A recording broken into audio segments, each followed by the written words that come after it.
m'a appris à me réveiller le matin, m'a appris à prendre le temps, m'a appris ouais, regarder peut-être plus ce qui se passe autour de moi en fin de compte. C'est vrai qu'on est toujours un petit peu la tête dans le guidon, à voir les choses sans forcément penser parce que c'est beaucoup d'automatisme et tous les jours c'est bis repetita et ainsi de suite. Et je pense que le fait d'arrêter, ça nous a permis juste de prendre un tout petit peu de recul, de stopper et de pouvoir juste apprécier des petites choses ou des choses très très simples ou de pouvoir contempler d'autres et profiter je dirais, plus des moments qui sont donnés. Et la première chose qui me vient, je dirais que c'est pas forcément c'est mes enfants parce que on les borde jamais, on les couche jamais, on leur raconte jamais d'histoire avant de se coucher, donc bah, on rapprend à être normal, on rapprend à être normal, on rapprend à vivre en famille. Et il y a également ma femme aussi, même si je travaille avec elle, mais c'est vrai que on n'a jamais un moment de recul ou de passer 1 heure ou 2 heures à manger autour d'une table ensemble, c'est des choses qui n'existent pas en fin de compte.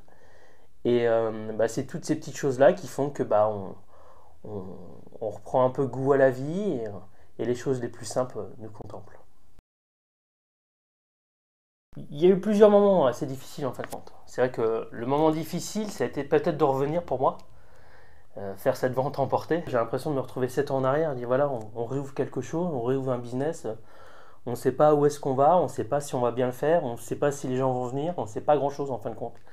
Et je pense que c'était un moment assez difficile. Et puis il y a eu aussi cet effet confinement qui a été brutal, mais en soi, je m'y attendais un petit peu en fin de compte. Donc psychologiquement, j'étais un petit peu prêt, mais c'est vrai que c'est la semaine qui a suivi où bah, tu regardes beaucoup la télé, où tu essaies de te renseigner un petit peu sur tout ça, et bah, tu deviens un petit peu malade de cette situation, et tout devient un peu négatif autour de toi. Donc on a vite coupé cette télé, et on s'est retrouvé juste entre nous. Le moment le plus agréable a été sûrement de plus avoir de réveil, de plus de te lever le matin et de dire bah de pas avoir une liste de 20 choses à faire en fin de compte. C'est devenu assez agréable de vivre un petit peu au jour le jour, de ne pas prévoir, de ne pas organiser, de pas juste de se recentrer un tout petit peu. Et c'est vrai que c'était assez agréable parce que ça permet de revoir une balance un petit peu, de revoir ta vie en ce que tu fais tous les jours. Et effectivement, on est tombé complètement à l'extrême de tout ça. Mais c'était assez agréable voilà, de se réveiller, de ne pas avoir ce système encore et encore d'apprécier chaque chose et de prendre le temps de faire les choses. Tu mets plus rien, enfin quand il n'y a plus rien, il faut juste aller faire les courses en gros. Donc c'est la seule obligation que tu vas te mettre. Si une obligation hebdomadaire, c'est d'aller faire les courses, c'est tout ce qui va compter en fin de compte. Parce que le reste, enfin, y a rien à faire quoi. Tu peux manger à midi, tu peux manger à 13 h, tu peux ne pas manger du tout. Donc en fin de compte, tu reviens juste à quelque chose de basique qui, euh, qui fait du bien et qui est vraiment anti-stressant. Bah, en fin de compte, on a vraiment été obligé de le faire. Enfin, c'est quelque chose qui a été primordial aussi de se déconfiner, de pouvoir revenir au restaurant parce que, bon, effectivement, il y a des choses qui ont été mises en place par l'État et je pense qu'on est plutôt heureux en France et je me plains pas du tout de cette situation. Enfin, j'ai pas du tout à me plaindre parce que je pense qu'il y a pire que nous, mais pour moi, le restaurant, c'est un rouleau compresseur, ça. C'est une machine, c'est une usine. Et ce qui se passe, c'est que bah, toi, tu t'arrêtes, mais le rouleau, il continue toujours, quoi. Donc, il y a quand même, t'as quand même des fournisseurs, que ce soit tes maraîchers, tes artisans, ton boucher, ton poissonnier. Tu as aussi le vin également, parce que t'as déjà précommandé du vin, acheté du vin. Donc, tout ne s'arrête pas, en fin de compte. Il y a beaucoup de choses qui continuent de s'écouler. Donc, ça a été quand même une obligation de revenir, de refaire cette vente à emporter, afin de subvenir à ça, de payer également nos loyers. Et dans le but d'arriver au mois de septembre, d'être en espérant revenir à zéro en fin de compte. Donc on vit vraiment au jour le jour. Et des confitures, bon, pas forcément. Enfin, parce que je reste toujours. En fin de compte, ce qui se passe, c'est que j'ai pas envie d'être négatif autour de cette situation. C'est que je pense qu'on est tous à peu près dans le même panier. On a tous à peu près les mêmes problèmes. Donc à un moment, bah, j'ai pas envie de me plaindre. J'ai déjà du mal à savoir ce qui va se passer demain matin. Le monde d'après, je le vois à peu près pareil en fin de compte. J'ai peut-être plus changer d'avis toutes les semaines en fin de compte. C'est-à-dire que j'ai l'impression que ça va pas. Je sais pas trop où est-ce qu'on va en fin de compte dans cette histoire.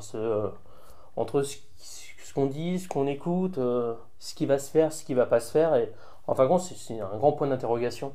Donc j'ai envie de me dire que le monde d'après, bah, en fin de compte, sera le même en fin de compte. Et la seule chose qui va changer, Et ce qui change nous au sein du restaurant, c'est qu'on a mis beaucoup de choses en place. On veut travailler intelligemment. C'est-à-dire qu'on veut faire les choses très très intelligemment et on veut donner du sens à ce qu'on fait. On ne veut pas le faire pour changer la face du monde parce qu'on n'y arrivera pas juste à nous.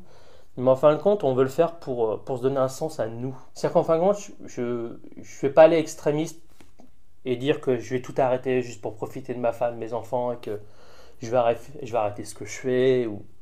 Enfin, c'est pas vrai. Parce qu'en fin de compte, effectivement, on a tous eu beaucoup de recul par rapport à cette situation, par rapport à notre travail de tous les jours, par rapport à ce côté intense, cette pression, et ainsi de suite, qui est pour beaucoup d'entre nous, qui anime ce métier. Mais vous savez, moi, je suis passionné par ce que je fais, ça m'habite, quoi. Je suis habité par tout ça. Donc, je continuerai à faire ce que je fais, dans la cuisine que je fais, et ainsi de suite.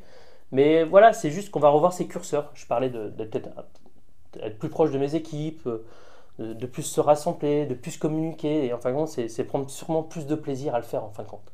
Je dirais que c'est un petit peu la conclusion de ce confinement pour moi en fin de compte. Mais je pourrais jamais arrêter ce que je fais ou je- ça m'habite en fin de compte. Je suis habité par cette cuisine, je suis habité par mon métier.